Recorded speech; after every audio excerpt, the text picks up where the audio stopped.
Hi, and welcome to Studio 22. I'm your host, Nicole Hacker, and today our guest is Amanda Cronhouse. Amanda is a BFA acting major from Florida. Today, she will be singing and doing monologues for us. Stick around for more after we come back on Studio 22.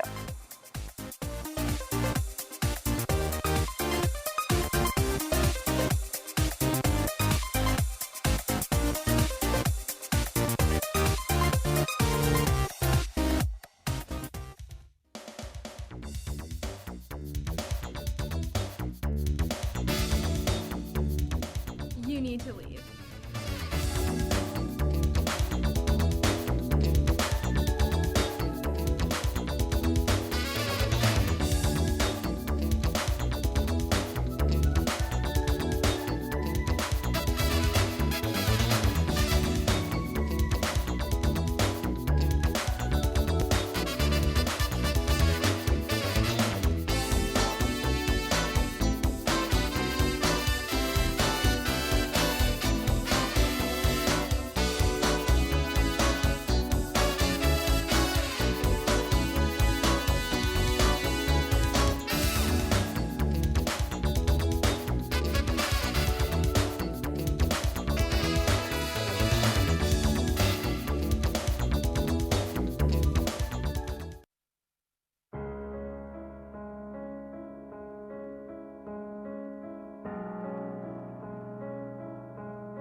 Welcome back to Studio 22. I'm here with Amanda. Hi, how are you? Hi, I'm doing really well. How are you? I'm good. So in the intro, we mentioned that you are from Florida. Yes. So where in Florida are you from? I'm from Orlando, Florida. I live about 30 minutes out of Disney World, so on the other side of downtown Orlando. But Wow, that's exciting. Yeah. What's it like living in a vacation spot?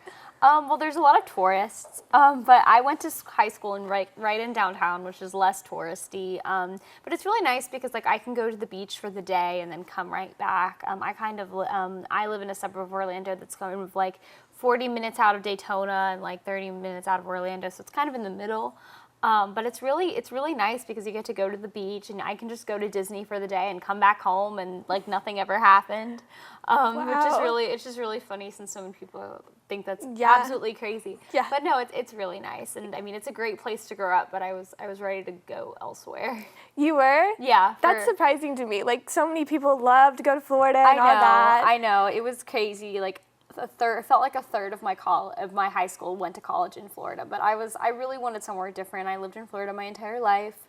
I wanted to go somewhere else so I could pursue theater elsewhere, just because I was just needed a break, needed something new. Was tired of all the people from my high school, as you can probably imagine. Yes. So I came here.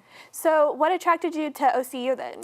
Well, I was auditioning at a lot of different schools, and I had a college audition coach who said OCU would be really great for you. She has a few students here, and she said you should audition for their program. I think it'd be a really great fit for you. The people here, I think, would be a really good fit for you. And so I was like, Oklahoma. That sounds funny. Because I always saw myself going to school in New York or in the Northeast. Mm-hmm. And so I said, well, okay, fine. I'll go and audition, whatever. And I came here and I fell in love with it. And I knew that this is where I was going to end up. So is it a lot different here, like people-wise and atmosphere-wise? Honestly, people here, overall, it's the Midwest. People are really nice. It's really, I really like it. It's a lot less humid here, but it's also a lot windier here. That's true. Last night we had a tornado watch, and that was like the first. I mean, I thought my mom was freaking out back home, and they all thought that because that's not something we're used to. Yeah. But it was no. But I really, it's different, but it's also very similar. There's a lot of things that are similar to Florida. Like, I mean, it's also like where we are is very flat, which is similar to Florida. Yeah. Obviously, it's very flat. So there's things that are different, and things that are the same. So last night was your first tornado watch? Yes. Oh well, my goodness. We've had tornado watches, Right. but when you're here, it's like they actually feel it when you're in Florida. It's like, oh, okay, we're under tornado watch. Like nothing's happening. Like let's be real. It's just like there's something going on.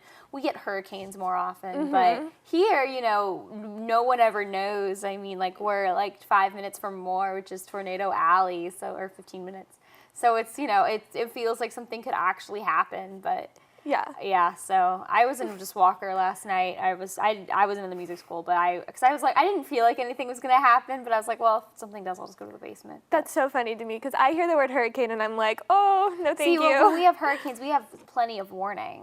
It's kind of different than a tornado, where it's not as much. Like normally, we know about a hurricane 5 days in advance. It feels like. Yeah. Like I've had to flee out of Florida and gone to Georgia back in 2004. We had like 3 major hurricanes all summer. And see, that's way scarier to me. It was really scary, but we had time. We got out of there. We were, for sure. It was totally fine. But the idea of a tornado and like spinning and being taken off the ground, that is terrifying. That's so funny. Well, how is like, when you came here, you obviously auditioned. How is that process? Is it the same everywhere, or was it different? It's different, really. It's different at every school. Some schools require a certain amount of monologues if you're like doing musical theater. I really wanted the BFA, which is why I'm a BFA acting major. But if I went to a different school, I'd probably, because here it's a music degree if you're a musical theater major, as opposed to a theater degree. And so originally I thought it was going to be a musical theater major, but be a BFA, not a BM. And so like some of the other schools, I had to sing and I had to dance. But here, like for the acting program, you just have to act. But it's really great. One of the best parts about the acting program here is that you get to basically take as many singing and, well, not as much dancing, but singing classes as you want. Once you max out of your dance credits, the dance school does that. But what is a BFA acting major? Like, what does that entail? So basically, most of my classes are performance-based, except for my gen eds, as opposed to we have to take 3 tech theater classes. Like this semester, I'm in costume construction. So basically, like after this, I have to go take the second part of my acting final, which is me doing a monologue. And so the biggest part of being a performance major, really at anywhere, at OCU especially, is so much of our grades are just based on how we perform. And not so much based on how we, answer questions correctly, because there really isn't a real way to be able to grade. How well do you, I mean, there are ways to grade, but it's very subjective, obviously. Right. So it's definitely different, but I mean, I love it. Like, I couldn't imagine doing anything else. Yeah. And you mentioned, like, you want to sing too, so Yes. how do you incorporate that? Well, I take 2 credits of voice right now, and I have a vocal coach who also coaches, like, the music majors. So I'm very involved in that as well. And so it's something I really love to do. And in the future, what do you see yourself doing? I see myself either moving to New York or LA, either doing television or, like, Broadway's always been my dream. Broadway is, like, been my dream since I was a little girl. That's where I really want to be someday. How I get there, is up in the air. Awesome. Well, when we get back, you'll get a taste of Broadway from Amanda. She's going to be singing for us. We'll be back. My school is picture perfect.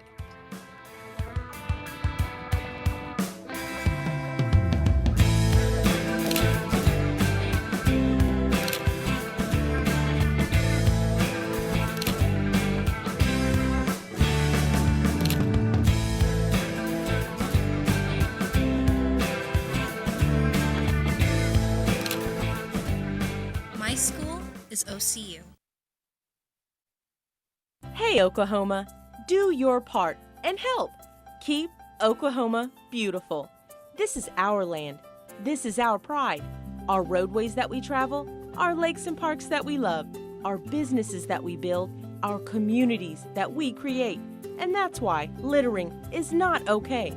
This is Oklahoma, our land, our pride, and we must take care of it. So do your part and help keep Oklahoma beautiful. This is my city. This is where I learn, play,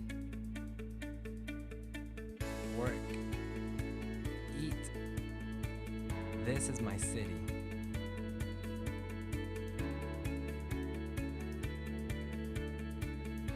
This is my home.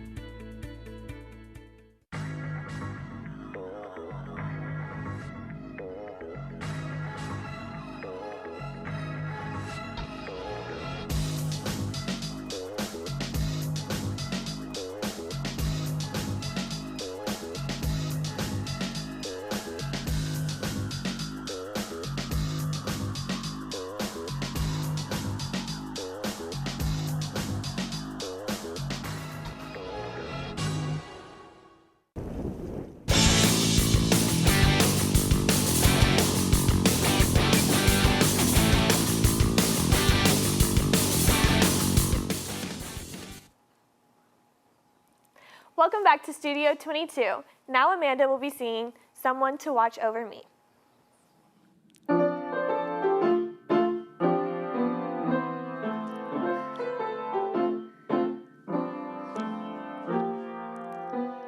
There's a saying old says that love is blind.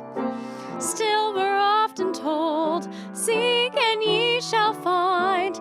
So I'm going to seek a certain lad I've had in mind. Looking everywhere, haven't found him yet. He's the big affair I cannot forget. Only man I'll ever think of with regret. I'd like to add his initials to my monogram. Tell me, where is the shepherd for this lost lamb? There's a somebody I'm longing to see. I hope that he turns out to be someone to watch over me.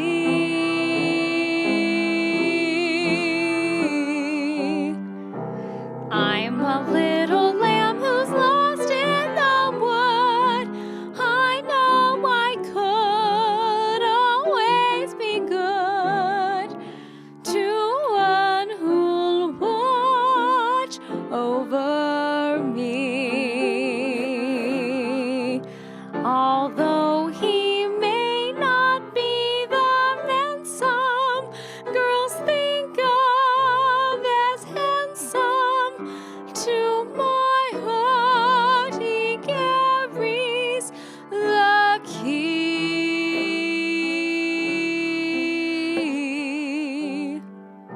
Won't you tell him please to put on some speed? Follow my need, oh how I need someone to watch over me. Thank you so much, Amanda. We'll be right back with more from Studio 22.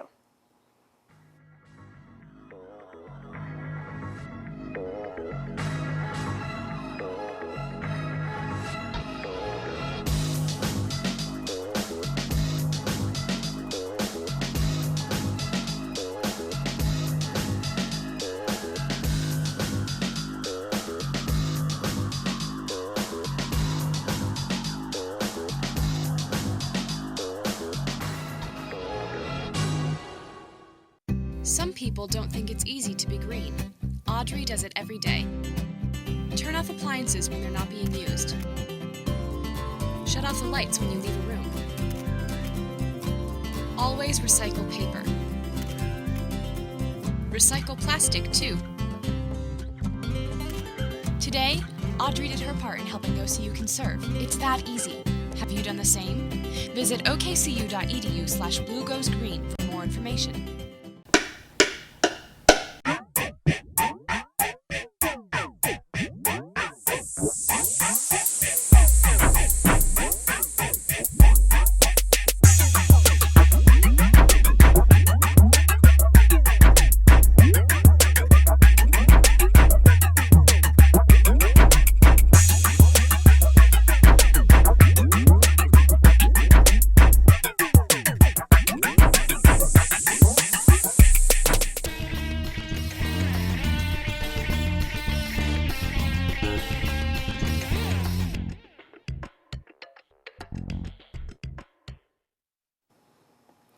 Welcome back to Studio 22. Now Amanda will be doing some monologues for us. Okay, so the first piece I'm going to do is from a play called Enigma. No. It happened to me. It didn't happen to you. It was I who fell. Headlong, dizzy, blind. I didn't want to love you. It was a force too strong for me. I had to give myself to you, even though I knew you hardly cared. I had to, for my heart was no longer in my own breast. It was in your hands to do what you liked with. But don't you realize what it is to feel that another person has absolute power over you? No, for you have never felt that way. You have never been utterly dependent on another person for happiness. I was utterly dependent on you. It humiliated me, angered me. I rebelled against it, but it was no use. You see, my dear, I was in love with you. And you were free, and your heart was your own, and nobody could hurt you. Okay, and my second piece is from Spiked Heels by Teresa Rebeck. He gave me the job? What is that supposed to mean? He gave me the job. What, should I be going and working at McDonald's or something? You think I don't have a brain. Anytime I lose my temper, I'm crazy. Is that it? You don't think that any time I've been giving my heart and soul into this job? For months I have been struggling, but I've been trying my best. I call the court, I take messages, I watch my mouth, I dress like this, whatever this is. I am gracious, I am kind, I am promising. I am doing this because I do want this job, but there is a point beyond which I will not be messed with. So you push me beyond that point, and I throw a pencil, and now you're going to tell me that this is my problem? What, do you guys think you hold all the cards or something? You do. You think you own the world. Well, who made up these rules, Andrew? And do you actually think we're buying it? Okay, and my third piece is from Summer and Smoke by Tennessee Williams. Oh, and I suppose I'm sick? One of those weak and divided creatures in adoring honest of your singleness, of your strength. But the thing is, those people sometimes come back and they need you. You needn't try to deceive me. You needn't try to comfort me. I haven't come here on anything but my own terms. You say, let's talk simply. Well, let's do. Simply, strongly, and determinedly. It's no secret that I love you. It never was. I have loved you since the day since I went to your house and watched you jump the porch railing. Johnny, Johnny. How your name went through me just to hear your name called. And how I rushed to the window to watch you jump the porch railing. I loved you all the days of my life. In your singleness, in your strength. And now I have to ask, why didn't it happen between us? Why did I fail? Why did you come almost close enough, but no closer? Thank you. That was great, Amanda. Thank you. And we'll be right back with more from Studio 22.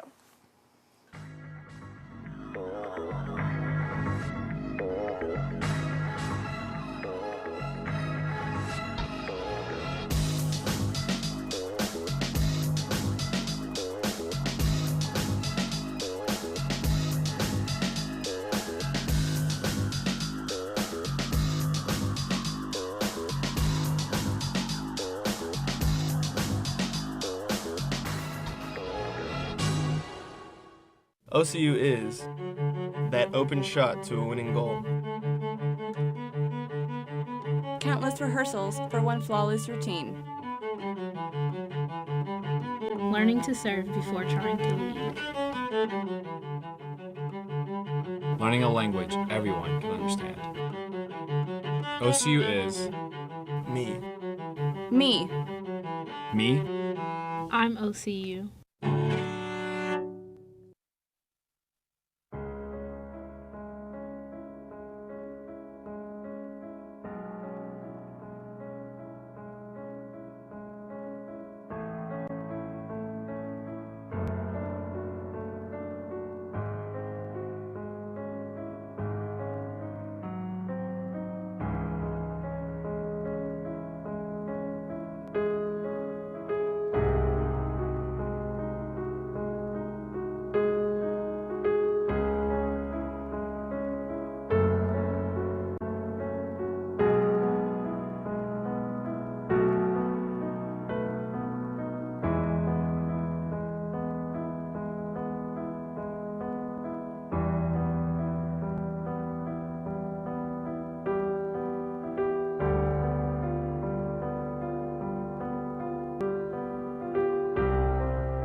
Welcome back to Studio 22.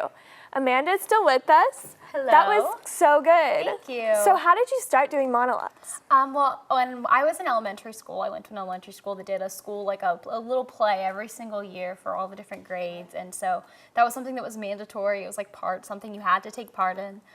So like I just remember when I was little, whenever we would do our little school play, I was always so excited about it, and I was always one of the people that was like, yeah, this is so fun, I love this. I'm like in 5. But so then when I was about 8, my mom enrolled me in an acting class outside of school at a studio. And I took like every class that they had. I took acting, I took modeling, I took like everything. I got my first headshots, which were black and white, which you should not get anymore ever. And I just kept doing it. And then in 4th grade, I had my first singing lesson, and kind of did that off and on for a while, and then I started, doing musicals and started getting that up. And then when I was in middle school, I started taking dance classes. I was born with a hip problem, so I wasn't one of those kids that could take dance classes when I was little. But I started doing that when I was in middle school, and then just, I trained a lot, and here I am. Wow. So when did you know for sure that you wanted to do this for a living? Probably when I was about 12, honestly. 11 or 12, just sort of something that I grew into, but as honestly, as long as I can remember. I remember when I was really young being like, oh, I want to be a nurse or whatever, or teacher, whatever, little kid stuff. But from ever since I was probably about to graduate from my elementary school, I knew that this is what I was meant to be doing, and kind of just never stopped. That's crazy. A lot of people say you'll give up that or whatever, but you Right. haven't. No, I haven't. A lot of people are like, oh yeah, but I'm really fortunate to have a lot of people who believe in me, and I have a really great family who've come around and decided that, it took me all of high school to tell my dad, yes, a BFA is an actual degree and it's something you can really get, so. It's a lot of hard work though, right? Absolutely. A lot of late hours. A lot of late hours, a lot of long rehearsals, a lot of staying up late in practice rooms, running material, a lot of, memorization and rejection and auditioning, but it's totally worth it. It's such a learning experience, and this is such a great place to be learning it in. And you turned into a totally different person. Watching you, you were completely different people. Yeah, thank you. Have you done any shows here? I was in, so I'm a freshman, so, they really do make you work your way up here, but I was in a student-written show first semester called Shelf Life, which was a Shadow Collective production, and it was so much fun. And it was about the foster care system in America, and we sort of did a reflection on that and to sort of raise awareness for it. And it was really cool. That's awesome. Well, you guys can see more of Amanda in the future, and we look forward to seeing where you go. And thanks everybody for watching. Amanda's gonna sing us out. And this song is called Cute Boys with Short Haircuts from Vanities.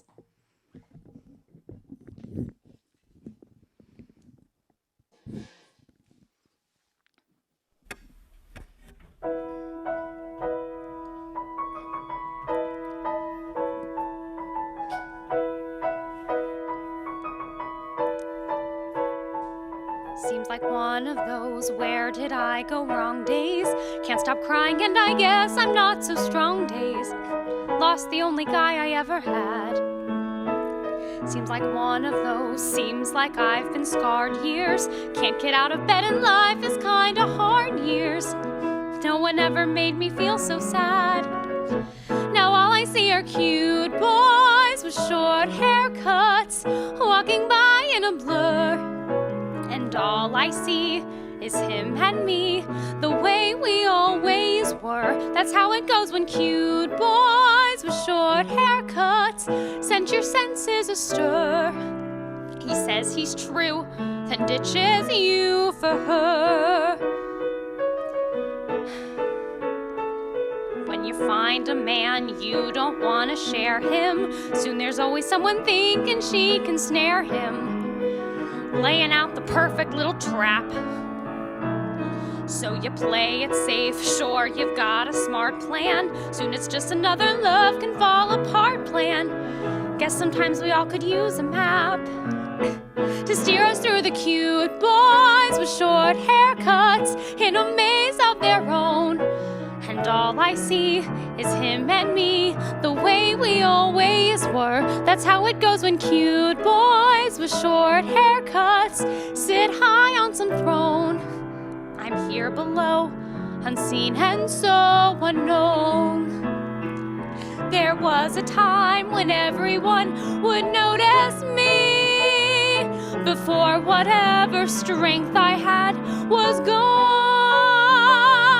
I died for things to be the way they used to be, but nothing stops the world from moving on, and nothing stops the cute boys with short haircuts who surround me each day. I'm not so grand or in demand or pretty like they say, not pretty like the cute boys with short haircuts, with the games that they play, the games of all the cute boys with broad shoulders, loving all they survey and loving being cute boys with low voices and low morals and no interest. Cute boys with short haircuts, never looking my way. So here I sit, and that's how it will stay. Thanks to shattered trust and some slight disgust, no more cute boys with short haircuts.